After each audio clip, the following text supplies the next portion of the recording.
Street cricket കണ്ടിട്ടുണ്ടാവും. അതിൻ്റെ ഒരു ചെറിയൊരു ട്രെയിലർ വീഡിയോ ആണിത്. മുംബൈയിൽ ഇതുപോലെ എല്ലാ ഒഴിവ് ദിവസങ്ങളിലും ഞായറാഴ്ചകളിലും റോഡുകളിലൊക്കെയും ക്രിക്കറ്റ് കളിക്കുന്ന കുട്ടികൾ ധാരാളം ഉണ്ടായിട്ടുണ്ട്, ഇന്നുമുണ്ട്.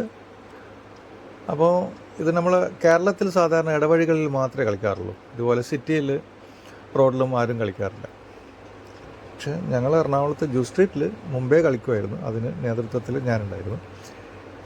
ഇപ്പം ഗ്രേറ്റ് വൈഡ്, ഗംഭീര വൈഡ്. ഇപ്പം ഈ നമ്മളെ ഈ ജൂ സ്ട്രീറ്റ് പരിസരത്തുള്ള കടകളിലെ കുട്ടികൾ കളിക്കുന്നതാണ്. Great shot. Cricket for peace എന്നാണ്. ക്രിക്കറ്റ് മാത്രമല്ല, എല്ലാ സ്പോർട്സും സമാധാനത്തിൻ്റെ പാതയിലുള്ളതാണ്. അപ്പോൾ നിങ്ങളും അതുപോലെ ക്രിക്കറ്റോ അല്ലെങ്കിൽ അതുപോലെയുള്ള മറ്റ് കളികളിലോ ഏർപ്പെടുക, സമാധാനവും സന്തോഷവും നേടുക.